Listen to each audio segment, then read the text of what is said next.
Kalau gua spill, gua kena UIT enggak? Wah, jujur kurang tahu. Nah, aku tahu jawabannya. Selama kau tidak menunjukkan bukti chat dan lain-lain yang bersifat privasi, enggak. Event siapa? Event itu nyebut nama.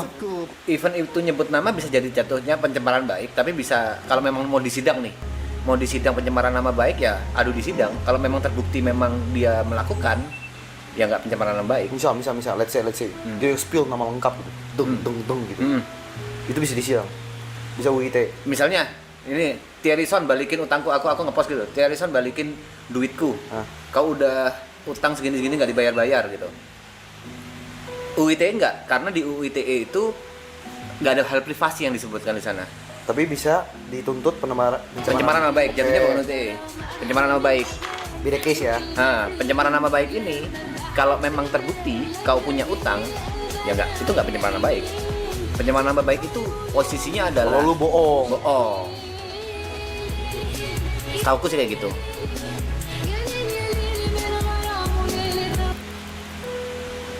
Kenapa lu nggak lanjutin hukum lu itu? Bagi aku ya, bisa dibilang takut. Karena hakim, jaksa, sama pengacara itu kayak perpanjangan tangan Tuhan di dunia. Dan yang lu takutin? Aku salah membela, salah menuntut, atau salah menghakimi. Wah, itu hancur. Itu hancur banget. Oke. Make sense. Dan godaannya udah pasti gila, Son. Oke, paham gua. Ancaman, godaan, wah. Sebenarnya paling aman itu kalau dihukum yang paling menarik. Anjing, keren banget nih orang. Di notaris. Nggak bisa ya? There is always a room for last cigarette sih. Coba tidur Rap. Tidur ya? Jadi gini. Lu tidur atas. Tidur atas nih. Notaris itu paling enak. Tapi bagiku boring gitu. Kerjaan kau itu nyari relasi. Dan semua paper lagi. Semuanya tuh by ini loh, by default. Kau mau perjanjian apa udah ada defaultnya, tinggal ganti nama, tinggal ganti nominal, tinggal ganti agunan kayak gitu-gitu. Tapi duitnya enak kan? Kalau kau punya relasi yang banyak, enak.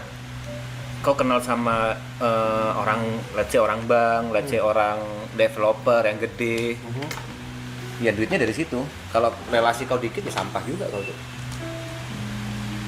Robi baru saja memberikan 1 juta rupiah usaha tanggal 17 Agustus 2025 menunjukkan 600 gram serum bunga melakukan sendiri. Mulut bisa awal. Bro,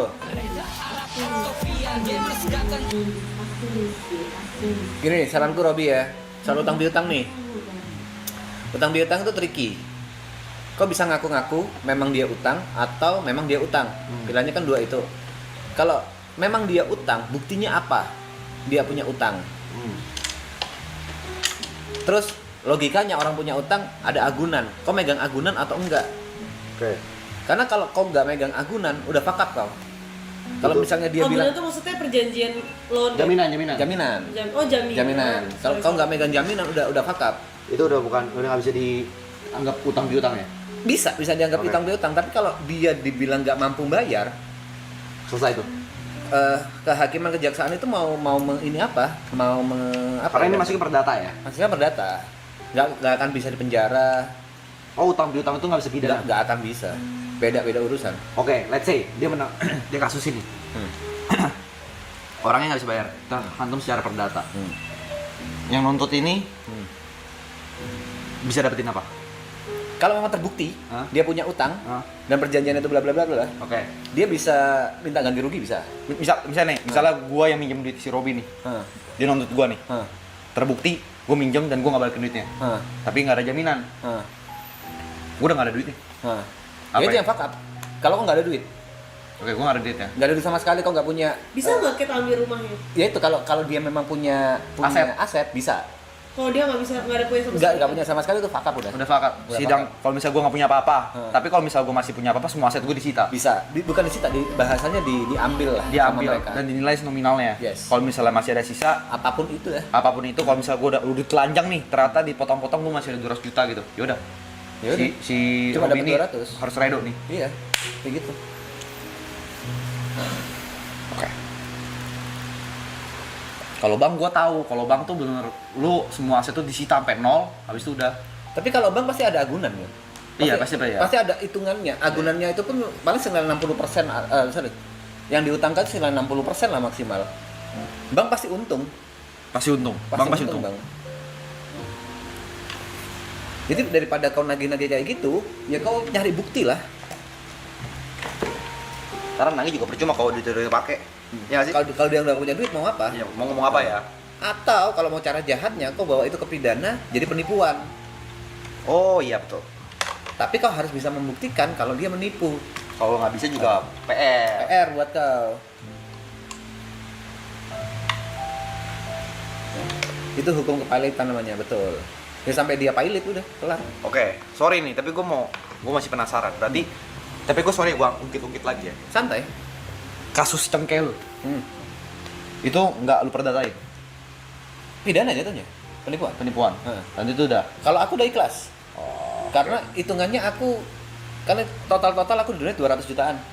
Habis gitu aku kena tipu berapa? 130. Aku hitung itu masih cuma 70 lah. Ya udah, aku ikhlasin. Tapi yang temen gue ini yang aku panggil bos Aswa ini, Oh, dia, Asoy kena juga. dia itu kena 600-an. Dan dia laporin. Apa sekarang kasus sudah selesai belum? Belum. Makanya aku sebelum ini sering bolak-balik Jakarta cuma buat jadi saksi. Masih on proses. Masih on proses. Tapi ini masuknya pidana. Pidana karena penipuan. Semuanya itu pasal-pasalnya 138 ya? Enggak 138 aja, Pak. Berlapis lah, berlapis. 138 itu enggak penipuan yang kayak gitu. 138 itu menggunakan identitas palsu. Oh, oke. Misalnya aku sosokan nyamar jadi PNS, sosokan nyamar jadi TNI, itu lebih ke 138. Oke. Kok 138, 378. Oh, ya 3 tuh. Iya. 378, sorry. Berarti prosesnya panjang juga ya? Oh, panjang. Dari kepolisian, penyidikan, habis gitu dilimpahkan ke kejaksaan, dari kejaksaan dilimpahkan lagi ke kepolisian. Wah, itu panjang. Sorry, ini gue pure nggak tahu. Boleh. Sorry, gue benar-benar pure nggak tahu. Bukannya gue mau nyenggol atau apa. Proses itu memang butuh dana nggak? Mungkin ya, beberapa oknum polisi akan bilang, ya ini bisa lebih cepat kalau ini aku mungkin beberapa oknum polisi akan bilang ini bisa lebih cepat kalau misalnya kita ada uang jalan. Tapi secara regulasi harus semua gratis. Nggak ada secara regulasi gratis. Oke. Logikanya gini, Son. Polisi kan ada polsek dan lain-lain. Ada yang namanya hukum itu bisa dilaporkan di tempat kejadiannya. Oh. Namanya locus delicti. Oke. Jadi misalnya ada pembunuhan di Jakarta, kok nggak bisa ngelapor di Jember? Harus di Jakarta. Harus di Jakarta dan di polsek tempat itu kejadian gitu loh. Nah, di polsek itu kan udah banyak kasus. Untuk memprioritaskan jadi yang utama itu biasanya ada oknum. Kadang ada oknum. Nah, kayak gitu. Tapi Kan kalau misalnya let's say nggak ada oknum, sebenarnya ngantri ya. ngantri. Dan setiap hari pasti ada aja. Pasti kasus. ada aja kasus yang datang ke kepolisian.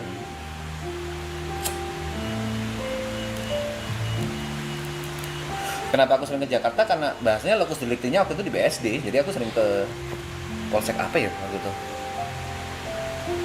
Berarti secara praktek yang kalau orang-orang umum ngomong kayak kalau lu misalnya kerugian 100 juta redoin aja, kalau laporin juga bayarnya bakal bisa lebih nih Bayarnya lebih itu karena prosesnya yang lama. oknum ini ya. Bukan oknumnya aja. Kau misalnya kayak aku nih Jalan harus ke Jakarta bolak-balik, bolak-balik. Habis gitu untuk bayar pengacaranya kan nggak murah. Kayak gitu-gitu. Oh, pengacara, oke. Oke, kalau gue nonton di film-film nih. Boleh. Kalau gue nonton di film-film, pengacara kalau lu nggak bisa hire sendiri, kayak gue kan nontonnya film-film misal barat ya. Pemerintah nyediain tuh. Di Indo ada Emang juga. Ada juga. Ada juga kayak gitu. Jadi pemerintah akan ada pengacara yang memang pemerintah menyediakan untuk orang-orang yang tidak mau membayar. Walaupun tanpa pengacara pun bahasanya pasti akan dialihkan ke sana atau disarankan untuk kayak gini-gini tuh ada. Bisa. Tapi dengan adanya pengacara kan kebanyakan orang Indo buta hukum. Dia lebih lebih apa ya, oh, kamu harus gini, kamu harus menyiapkan BAP-nya, buktinya seperti ini lebih teratur aja. Oke. Lembaga bantuan hukum jatuhnya. Oh LBH, oke, aku pernah dengar LBH. Oke, terus sorry, kalau yang kemarin kasusnya kayak berarti sampai sekarang nggak selesai kan? Itu kejadian tahun berapa? Kejadian tahun aku after nonton tahun 2022 kayaknya. 22 kayaknya. Apakah memang prosesnya rata-rata selama ini 2-3 tahun lebih atau memang special case? Karena gini, waktu itu aku sama Bos Aswa itu masih punya prasangka baik. Oh jadi lu delay. Kalau boleh tahu lu mulai kasus Bos Asus tuh mulai kasusin dari awal 2024. Oke. Tapi kan tetap kalau menurut gua tetap lama tuh, setahun tuh. Apakah memang wajar butuh penyidikan selama itu atau gimana? Jadi yang bikin lama itu karena aku saksi nggak bisa datang cepat. Misalnya aku diundang bulan ini, aku belum tentu bisa datang karena aku harus nyari biaya dan lain-lain. Begitu juga pelaku, dia juga diundang si pelaku itu juga diundang supaya konfirmasi kayak gini-gini. Dan dia itu juga delay gitu. Yang bikin lama itunya salah satunya. Tapi benar gak kalau misalnya lagi kasus gini, kita tuh nggak boleh share gitu dalam persidangan tuh hasilnya apa gitu, kalau masih dalam proses sidang. Misalnya let's say kayak lu mau cerita nih, misalnya bos Aswa nih, gue mau cerita ke misalnya bos Aswa YouTuber gitu, gue mau cerita sidang gue tuh sampai mana, gitu udah nyampe mana. Semua boleh cerita kecuali pengadilan anak. Oke. Pengadilan anak itu nggak boleh. Kalau pengadilan yang udah umum kayak gitu bebas cerita. Bahkan sampai detail sidangnya gue boleh tahu. Boleh cerita. Boleh. Oh, karena pengadilan itu bersifat ada beberapa kasus juga yang di televisikan kan ya. Tapi kalau pengadilan anak bener-bener nggak boleh. Anak di bawah umur. Enggak ya? Dingin. Gue tahu anak buka aja. Anak di bawah umur itu nggak boleh. Enggak, sampai umur aku cuma ngerti aja, ya aku sarjana hukum cuma ngerti itu aja. Karena kan ya syukur-syukur gue belum pernah berurusan sama hukum ya. Baik itu gue dituntut atau nuntut orang tuh nggak pernah gitu. Jadi gue benar-benar kayak amit-amit one day gue harus berurusan dengan hukum tuh gue benar-benar buta total gitu. Startnya dari apa? Bahkan gue kayak BAP aja nih, BAP gue nggak tahu tuh BAP apa. Yang gue tahu ya kan kayak di interview gitu ya. Iya, ditulis ya kejadiannya apa. Gini, BAP itu yang bikin polisi. Iya. Berita acara perkara polisi. Kita di interview kan? Di interview kejadiannya kapan, di mana bla bla blanya, buktinya apa. Kau akan memberikan itu semua, data-data itu semua ke polisi. Nanti yang bikin polisi. Kau cukup pasarnya cukup curhat lah. Kayak gitu. Dan polisi juga nggak akan makan mentah-mentah. Akan ada cross check kayak gitu. Lah bukannya kagak pernah. Apa tuh? Enggak, orang-orang tuh ngira tuh gue pernah di penjara. Nggak pernah. Sampai dia BAP pun nggak pernah. Nah, kalau memang polisi ngerasa, oh ini udah bener nih, maksudnya kan dia akan nyari pasalnya dan unsur pasal itu terpenuhi. Jadi setiap gini, let's say pasal 378 ya, coba aku cari ya. Pasal 378 itu adalah unsur-unsurnya ya, ada 3 unsur. Yang pertama itu membujuk orang untuk memberikan barang, membuat utang atau menghapuskan piutang. Unsur kedua, membujuk orang dengan maksud menguntungkan diri sendiri atau melawan hukum. Secara melawan hukum. Yang ketiga, membujuk orang dengan menggunakan nama palsu, keadaan palsu, akal cerdik, atau karangan perkataan bohong. Kalau salah satu unsur ini nggak kepenuhi, 378 nggak bisa kepake. Misalnya, dia kan ada salah satu unsur adalah menguntungkan diri sendiri. Kalau misalnya dia bujuk-bujuk tapi tujuannya adalah nggak untuk menguntungkan diri sendiri atau orang lain, misalnya contoh aku nipu kau untuk apa ya? Aku nipu kau sebagai PNS, ya udah aku pakai baju PNS aja nih. Aku pakai baju PNS, terus kau ketipu. Tapi wah PNS nih, tapi kau nggak rugi. Tapi kau ngelaporin nggak bisa. Jadi poin 3 syarat itu harus penuh. Tiga unsur itu harus penuh. Kalau kurang satu pun nggak akan bisa pasal dipakai. Gitu. Ya, oke. Unsur-unsur harus terpenuhi semua.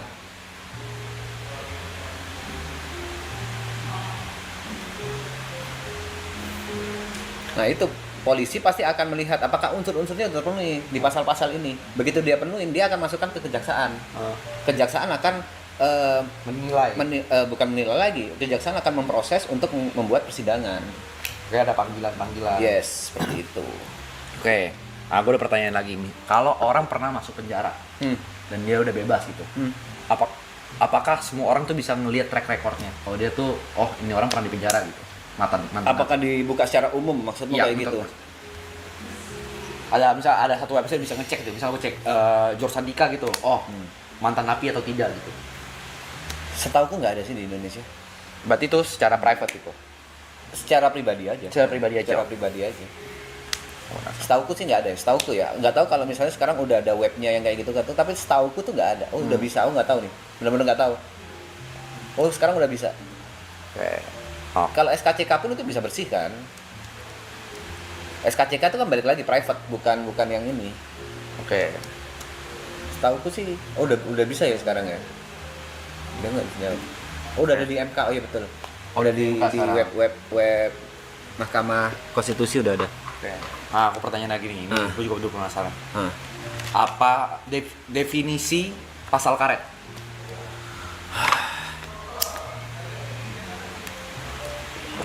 Yang tadi aku bilang unsur. Unsur dalam sebuah pasal itu harus terpenuhi semuanya. Jadi pasal karet itu kayak kok permainan kata-kata aja. Contoh pasal karet ya. Iya. Nih gue nanya, gue bener-bener buta tuh soal hukum. Keuangan bisa gue jawab. Hukum nyerah gue.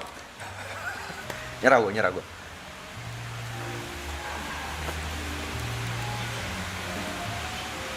Aku baca dulu nih pasalnya.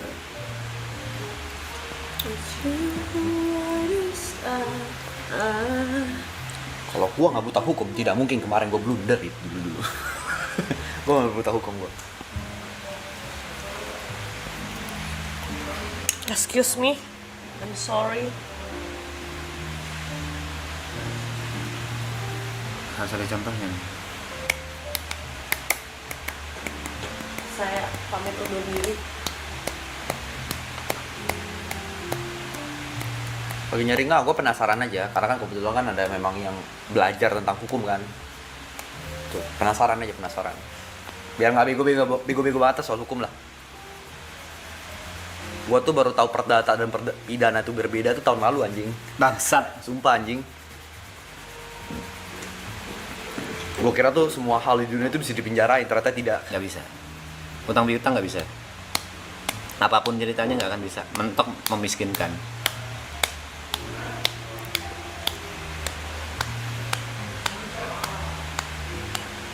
Oke, ini pasal 27 ayat 3 UU ITE. Ini UIT. Coba ya. 7 ayat 3. 27 ayat 3 UU ITE gampang nih. Pasti gampang nih, aku baca dulu ya. Setiap warga negara berhak wajib ikut serta setiap orang yang dengan sengaja dan tanpa hak mendistribusikan informasi elektronik yang bersifat penghinaan atau pencemaran nama baik. Kenapa ini pasal ini disebut karen? Karena penghinaan atau pencemaran nama baik tidak dijabarkan secara langsung. Penghinaan itu kayak gimana? Dan subjektif tuh. Subjektif banget. Maksudnya orang terhina itu karena apa? Misalnya aku ngomong ke kau di Instagram, Thierryson anjing. Itu bisa dikasusin tuh. Bisa dikasusin. Tapi ini karet, bener-bener Tapi karet. lawyer gue juga bisa ngelawan. Lawyer bisa ngelawan. Oke. Karena dengan misalnya itu bahasa yang baku digunakan, bahasa yang biasa digunakan di pertemanan antara TP dan Thierryson. Iya, Jadi itu seharusnya Thierryson tidak terhina kayak gitu-gitu. Karet, di situnya karet. Karet itu dalam artian bisa tarik kiri, bisa tarik ke kanan. Orang interpretasi apa ya bahasanya? Mengartikannya ya. Mengartikannya itu bisa luas banget. Oke, paham. Ya, pasal karet ini jatuhnya itu kriminalisasi. Oh. Jadi orang nggak salah bisa salah. Itu pasal karet bahayanya di situ, dan orang yang berduit bisa bener. Itu tainya pasal karet kayak gitu. Tanya pasal karet begitu. Oke. Nah, kalau udah nyampe orang misalnya dikasusin terus udah sampai Sebentar, ini contoh yang bagus Oke. untuk aku sedikit curhat ya. Balik lagi, papaku di penjara. Oke. Itu menurutku contohnya salah satunya karena pasal karet. Papaku di penjara itu karena tidak memenuhi tidak melakukan undang-undang. Jadi bahasanya APBD, anggaran perencanaan pembangunan biaya daerah, itu undang-undang jatuhnya. Jadi kalau udah didok sama DPRD itu jadi undang-undang yang harus dilakukan. Tapi papaku nggak setuju karena pemasukannya itu seharusnya lebih besar. Karena itu papaku nego lagi kan. Anggap yang masuk ke negara di APBD itu sudah tertulis 100 miliar. Tapi gara-gara papaku nego ulang jadi 150 miliar, papaku di penjara. menguntungkan negara tapi di penjara itu crime, kriminalisasi. Itu kenanya pasal apa? Gitu. Ya bahasaku kalau aku boleh bilang itu pasal karet.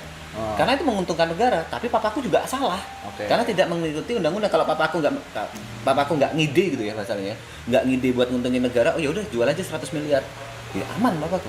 Oh, maksudnya tadinya bokap lu itu pas di penjara itu dituntut pasal berapa? Waduh aku lupa. Lupa ya? Lupa persisnya ya, ada di ini kok. Di berita banyak banget. Cuma Oke. gara-gara nggak mengikuti nggak mengikuti undang-undang tapi kan menguntungkan negara. Itu yang tai itu gara-gara menguntungkan negara tapi Itu salah penjara. satu pasal karet menurut lo. Menurutku salah satu pasal karet. Ya, kalau denger aneh sih.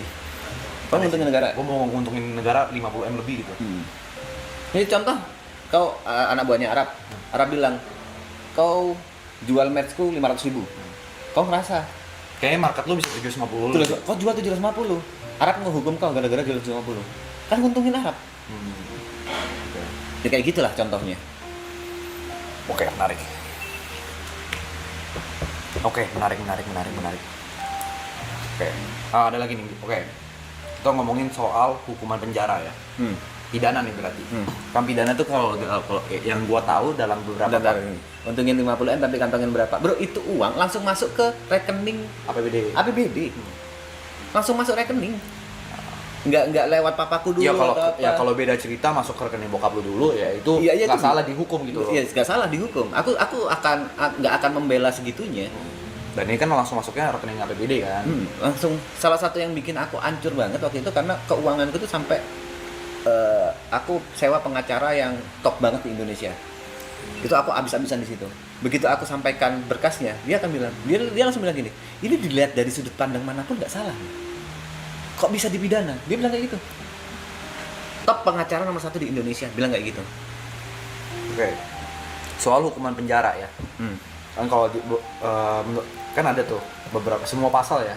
Ada kayak minimal berapa tahun dan maksimal berapa. Oke. Apa yang menentukan misalnya gue kena kasus penipuan misalnya. Let's say gue nggak tahu kasus penipuan, let's say 1 tahun lah minimal, maksimal 20 tahun. Oke.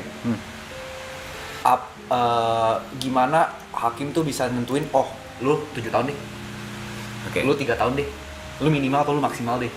Banyak unsur. Pertama kerugian. Kerugian. Habis gitu kalau kita ngomong penipuan ya, kerugian, alasan, kejadian, bisa aja kau juga ada salahnya. Kayak gitu-gitu banyak banget unsur seberapa seberapa besar orang dirugikan, seberapa besar kesalahan kau pribadi, seberapa besar penipuannya, itu semua diperhitungkan. Unsur gua mengaku salah itu masuk ke itu nggak? Ya, Bisa jadi pertimbangan ya? itulah yang tadinya kayak unsur kau berbuat baik aja bisa jadi pertimbangan. Berbuat baik. Berbuat baik itu kayak setiap sidang kau nggak pernah telat atau nggak pernah absen. Itu bisa jadi salah Bisa jadi satu pertimbangan. Anjing. Bisa jadi pertimbangan di pengadilan. Dan menurut lu itu tai? Tai. Karena itu yang dipakai kemarin kan. Oh, gua nggak ikutin. Ada salah satu kasus yang gede banget di Indonesia, dia dihukum ringan gara-gara dianggap berbuat baik. Berbuat baik setelah persidangan, habis gitu dianggap karena dia punya anak dan istri, itu menurutku tai banget. Tapi itu memang kuasanya hakim. Oke.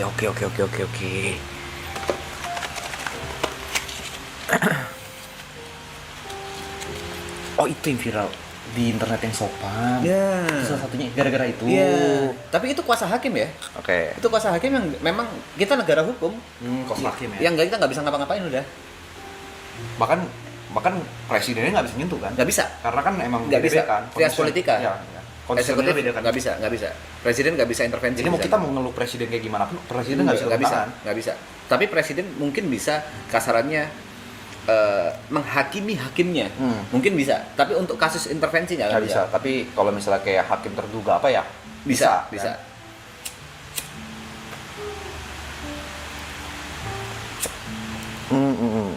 Tadi gue mau nanya lupa lagi. Udah berubah itu kan karena naiknya. Jadi pengadilan ada pengadilan tinggi, pengadilan negeri, pengadilan tinggi sama Mahkamah Agung. Sekarang tuh mungkin 20 tahun aku nggak ngikutin ya. Mungkin 20 tahun itu di pengadilan tinggi. Tapi masih ada Mahkamah Agung. Oke. Ini gue sering denger nih, kasus udah case close nih. Tak dihukum 20 tahun. Nah, orang tuh masih bisa aju banding tuh. Ya. dari penuntut kan. Betul. Ya kan, Siapapun, siapapun. dari dua pihak. Dari dua pihak itu bisa ajukan kan mau ngurangin atau nambahin. Nah, itu masa itu berapa lama, Pe? Masa Berlaku mereka kayak misalnya kayak udah kalau lewat 6 bulan lu nggak bisa nuntut nggak lagi. ada. Nggak ada. Setauku untuk dari PN ke PT itu setauku sih nggak ada ya. Seingatku ya, karena aku udah lama nggak praktek. Setauku nggak ada. Tapi kalau PT ke MA itu harus ada bukti baru. Jadi kan ada 3 sih, aku tadi bilang, dari PN pengadilan negeri ke pengadilan tinggi. Dari pengadilan tinggi ke MA, untuk syarat bisa ke MA itu harus ada bukti baru. Bukti baru Yang belum ada di yang persidangan. belum ada di 2 persidangan ini. Karena kalau PT itu rematch lah. Tapi kalau MA ini benar-benar harus ada hal baru yang kau bawa supaya bisa meyakinkan kalau putusan PT ini salah. Dan itu udah di sampai MA tuh udah hasil akhir tuh. Hasil akhir Udah nggak bisa dinego. Bisa lagi. Oh, bisa dinego lagi. Bisa dinego lagi, dibanding lagi di MA lagi, bukti baru lagi. Selama ada bukti baru. Selama ada bukti baru. Oke. Oh 2 minggu ya? Aku lupa, beneran aku lupa. 2 minggu sorry. Ada pertanyaan lagi nih. Tapi kalau PT nggak butuh bukti baru sih. Yang pertanyaan lagi. Pertanyaan gue emang loncat-loncat ya. Misal, let's say, kan kita tahu narkoba di sini ilegal. Ilegal, jelas. Narkoba. Misal, gue clarify, gue nggak pernah nyoba karena gue orangnya gampang ketagihan. Jadi gue nggak berani nyoba. Dan ilegal juga di Indonesia. Oke. Let's say 10 tahun yang lalu, gue narkoba. Terus gue cerita di internet hari ini misalnya. Apakah itu gue bisa dikasusin? Enggak. Jadi ada yang namanya apa ya bahasanya? Kasus yang expired. Nggak usah narkoba, kasus pembunuhan, kasus apa, kalau memang tidak diurusi selama beberapa tahun, di expired aja udah. Oh, itu ada jangka waktunya? Ada jangka waktunya, tapi aku lupa tiap kasus itu beda-beda kalau nggak salah. Oke, Expirednya menarik. kasus itu ada. Jadi misalnya let's say gue commit crime sekitar 7-8 tahun yang lalu, dan kalau emang udah expired, gue nggak bisa dikasusin. Nggak sama bisa. sekali. Karena logika gampangnya gini, mau nyari buktinya gimana? Kalau ada buktinya misalnya ada orang yang nyari bukti nih, misalnya nih, kita ngomong kasus yang berat nih, pembunuhan. Let's say gue nggak tahu tepatnya, anggaplah expired itu 20 tahun, ya kan? Misalnya selama 20 tahun ini anak yang misalnya korban pembunuhan ini dendam tapi baru ada bukti tahun 21 dia keluarin semua, dia angkat kasusnya. Apakah gue masih tetap kena?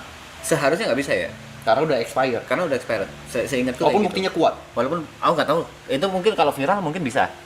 Kalau viral ya, bisa jika kalau ada bukti. Seingatku sih nggak bisa, expirednya tiap kasus beda-beda.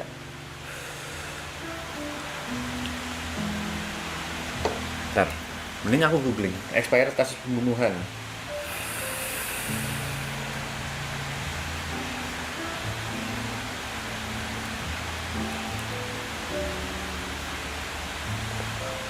Oh, tidak memiliki kasus kadaluarsa kalau expired, kalau sama pembunuhan. Oh, pembunuhan enggak ya? Nggak ada. Berarti kalau narkoba ada. Ada, narkoba ada. Oh, kalau pembunuhan make sense sih. Kalau pembunuhan karena kan ngerugin orang pertama, dan yang kedua juga ya mungkin buktinya baru ketemu tiba-tiba kan dari CCTV atau apa. Pembunuhan nggak ada. Dan mungkin yang harus kau tahu ini, mungkin aku nggak tahu kau tahu atau enggak ya, masalah aset sih. Hah? Jadi misalnya kau punya aset di Malang lah, let's say, kau beli tanah gitu, di Malang beli tanah kosongan. Kalau misalnya kau nggak ngurus tanah itu selama kalau nggak salah 10 tahun atau 20 tahun kalau nggak salah, dan itu tempatnya sama orang, tanah itu bisa direbut sama orang. Bisa. Bisa. Walaupun gue punya sertifikat itu semua. Bisa. Dia punya bukti kalau menempati tanah itu 20 tahun, dia bisa menguasai tanah itu. Yang paling bahaya. Biasanya buat orang-orang kaya yang punya aset di mana-mana, habis itu tanahnya nggak diurusin. Karena taunya invest. Tanahnya invest gitu kan. Dan itu masuknya perdata. Maksudnya perdata. Jadi harus kau pagerin lah, harus kau bangun apalah, dan harus kau urusin, dan harus kau pastiin nggak ada yang nempatin itu. Itu bisa, biasanya kebanyakan orang-orang yang nggak tahu itu orang-orang zaman dulu kerebut setelah 20 tahun, loh kok tiba-tiba dia pikir, oh aku masih punya tanah di sini, tuh kok udah ada rumahnya. Oke. Kerebut udah. Oke. Oh, sama gue mau nanya nih. Ini mungkin agak relate ya soal duit ya. Tapi jawabnya nggak usah detail banget, yang apa aja, yang setahu lo aja. Kan ada namanya kerugian material sama imaterial, Yes. ya kan? Dasar menilai imaterial itu dari mana? Dan apakah misalnya let's say ya, kerugian material gua 1 juta, imaterial 2 juta gitu, ya kan? Jadi total 3 juta. Apakah yang ngerugiin gua tuh harus ganti 3 jutanya? Jadi gimana? Apakah yang ngerugiin gua harus 3 jutanya? Enggak. Apakah gini deh, material dari material itu digabungin jadi satu atau dipisah tuh? Dipisah. Kalau dipisah, imaterial tuh dinilai itu dari ngitungnya gimana? ngitungnya gimana. Itu balik lagi ke kau. Misalnya gini, bos Aswa, misalnya rugi 500 juta, dia bisa nuntut imaterial 1 M bisa. Imaterial dihitung dari mana? Waktu yang kau buang. Habis gitu kalau uang itu diinvestasikan gimana? Habis gitu kerugian apa sih bahasanya? Kerugian PP apa sih bahasanya? Akomodasi dan lain-lain itu bisa kau hitung. Dan itu yang ngitung dari korban. Iya, dari korban, dari yang nuntut bahasanya. Dari yang nuntut. Dan itu ntar diterima sama pengadilan atau tidak, beda cerita lagi. Beda cerita. Dan kalau misal tok 1 M nih imaterial 600 juta, berarti kalau misal hakim lu bersalah, lu harus ganti 1,6 M.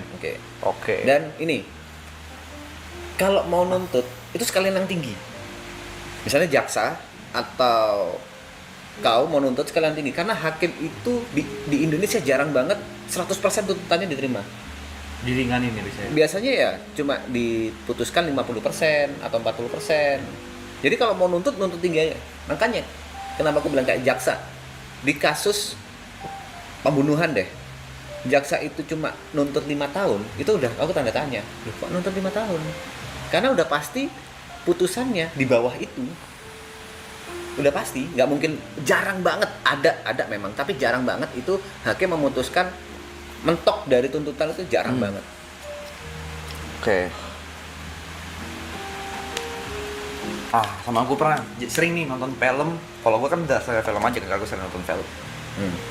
Orang salah tangkep, ya kan? Terus dia baru bisa buktiin tidak bersalah, ada bukti-bukti bersalah 10 tahun. Kalau di film kan diganti, di Indo diganti nih. Indo nggak ada hukum yang bisa kayak, misalnya gue tidak narkoba, tapi kebetulan gue ada di TKP. Aku nggak tahu ada hukumnya atau nggak, tapi pemulihan nama baik aja nggak, setahu aku nggak pernah ada. Pemulihan nama baik aja. Ganti rugi juga nggak tuh selama 5 tahun gue di dalam gitu misalnya. Anjing. Itu digantiin, kalau memang digantiin secara ini ada ya, secara apa ya, secara undang-undang ada, tapi menurutku harus viral dulu sih.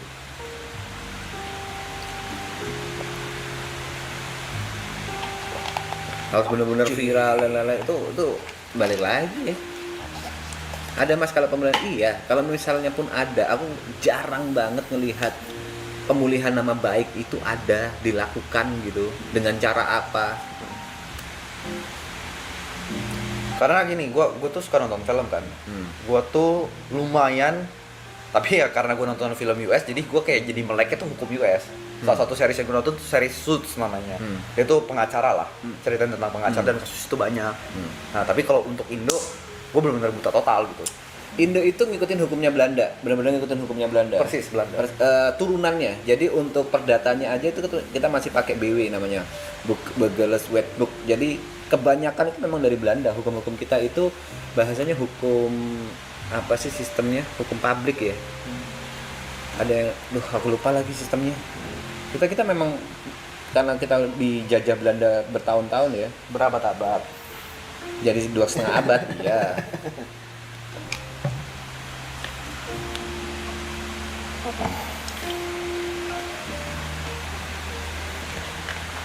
Civil law, kita itu menganut civil law. Kalau di US itu menganut common law, kayak gitu. Civil law itu benar-benar apa yang ada di undang-undang. Tapi kalau common law itu ada juri kayak gitu-gitu. Oh, pantesan kalau persidangan di US itu ada juri dari ini ya.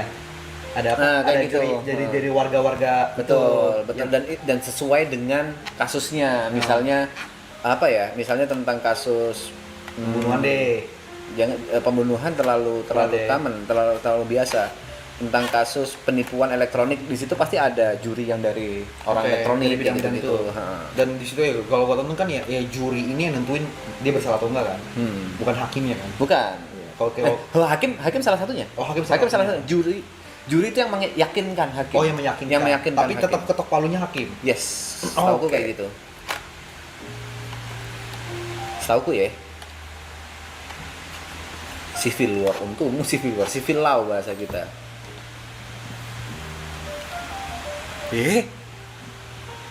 Continental kita mas, bukan Anglo-Saxon, betul.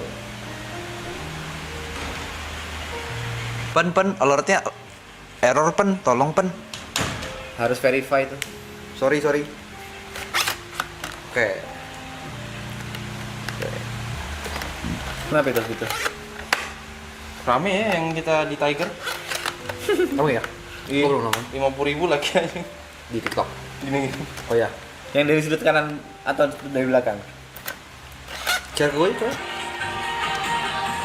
Nah, aku cari sudut yang ini nih. Oh, aku repost nih. Sudut yang aku post. Share gue yuk, mau lihat. Katanya males flip koin, tapi datang-datang semangat katanya gitu.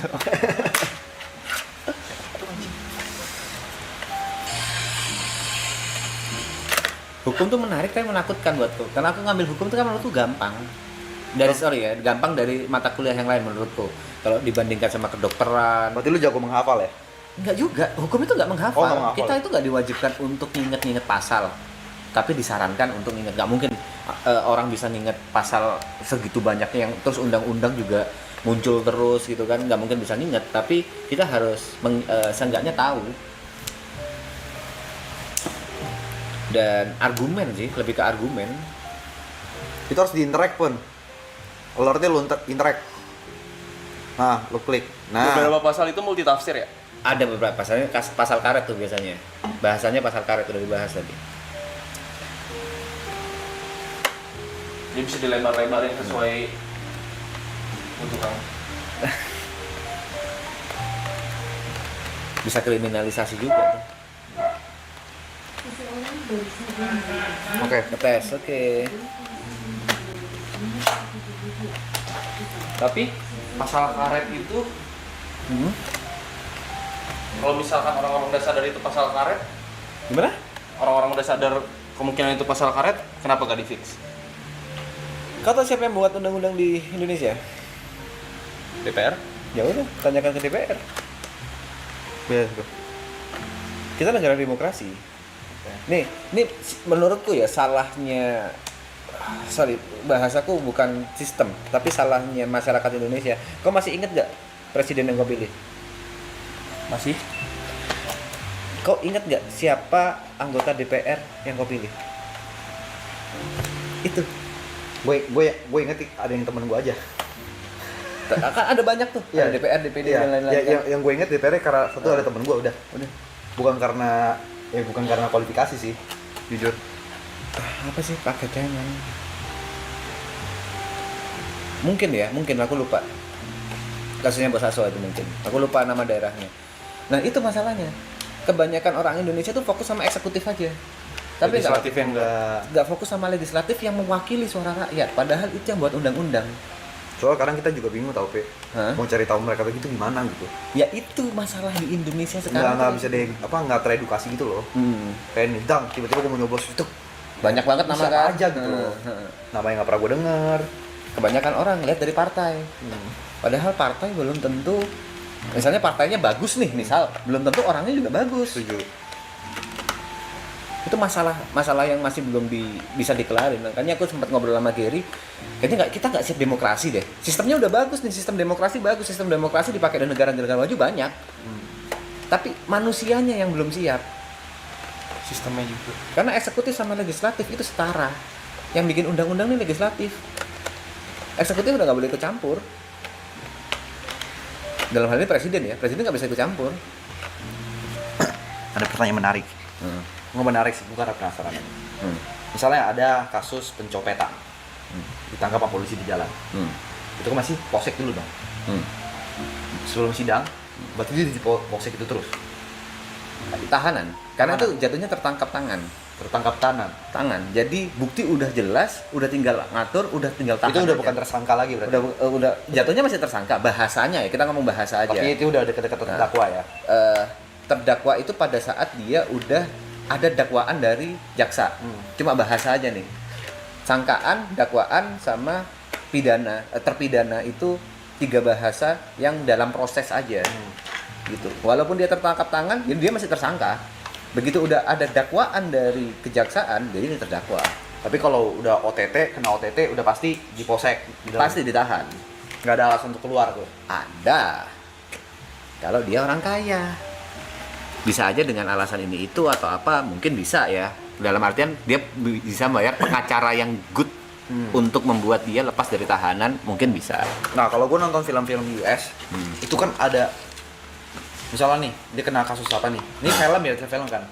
Lu bisa bail out pakai duit. Secara hukum ya, secara hukum. Pembebasan kayak gitu. Pembebasan kayak gitu. Di Indo ada nggak? Setahu nggak ada. Secara hukum nggak ada. Nggak ada. Kecuali oknum ya. Nggak ada bail out kayak gitu.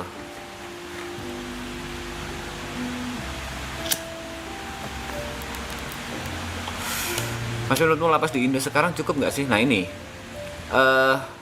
karena papaku pernah di penjara, aku jadi tahu lapas. Mungkin soal cukup nggak cukup ini perspektif ya. Kayak bagiku itu udah manusiawi pada saat aku lihat kamarnya papaku gitu. Jadi aku waktu itu minta izin ke lapas untuk ngelihat aja bentuk kamarnya kayak gimana, diizinin. Dan tapi bagi mertuaku pada saat itu nangis langsung karena ngelihat bentuk lapas gitu. Karena jauh banget, tidur apa ya bahasanya, tidur ya beralaskan kayak gitulah. Itu ya balik lagi ke perspektif orang, tapi menurutku masih manusiawi kok. Ada kamar mandi di dalam, walaupun kamar mandinya cuma segini ya, jadi orang bisa lihat kalau ada orang mandi, orang bisa ngelihat bau tai temennya, bisa ngerasain bau tai temennya. Menurutku masih manusiawi lah. Tapi peraturan buat hukum orang itu sebenarnya udah fix belum sih? Maksudnya gimana tuh? Kayak contoh gue sempat baca berita ini, pertanyaan orang awam aja ya. Orang maling ayam bisa 7 tahun. Terus sekarang orang maling ayam bisa 3 tahun. Terus? Apa yang beda? Itu tadi gue udah tanya. Jadi gini, kan setiap hukum itu ada dihukum minimal berapa tahun dan maksimal berapa tahun. Di setiap pasal pidana itu ada gitunya. Oh gitu. Nah, itu yang menentukan hakim, dan hakim itu akan melihat kenapa kau maling ayam. Gitu. Niat jahatmu itu sebesar apa. Jadi belum tentu 3 atau 7, itu bukan kayak Oh, niat jahatnya dilihat. Iya, kayak misalnya kau maling ayam benar-benar karena nggak punya uang. Di situ pasti ada rasa ini hakim untuk menurunkan itu. Dan perencanaan juga itu dihitung. Kalau misalnya maling karena apa ya? Karena nafsu atau kesempatan sesaat. Misalnya kalau lagi jalan-jalan nih, rumah orang kebuka. Aku masukin lah, aku ambil, ketangkep. Itu kan nggak terencana kan? Tapi kalau kau udah rencanakan sebelumnya, udah pasti lebih berat. Kau udah mantau, wah dia akan keluar rumah jam berapa, udah nyiapin kuncinya gimana, kayak gitu juga kan. Makanya kalau perencanaan pembunuhan tuh hukumannya berat banget ya. Berat banget. Pembunuhan itu yang aku selalu bertanya ke dosenku soal ada orang sekarat di sekitarmu, kau nggak nolong, habis gitu dia mati, kau bisa kena hukum. Anjing. Itu serius. Itu pembiaran apa? Bentar aku lupa ya pasalnya ya. Pasal pembiaran. Bisa dituntut ya. Bisa. HP kiri mana sih? HP kiri? Apa sih HP kiri kenapa sih? Aku lupa. Repot lu. Oh, yang pojok sana. Mana? Ini. Itu HP Jot. Aku lupa lagi nama pasalnya anjing. Itu bisa. Sorry. Buru emosi. Tapi kalau Gua kira yang ini. penggelapan di mana? Mohon dijawab. Penggelapan Sorry. apa ini? Penggelapan dana. Penggelapan apa?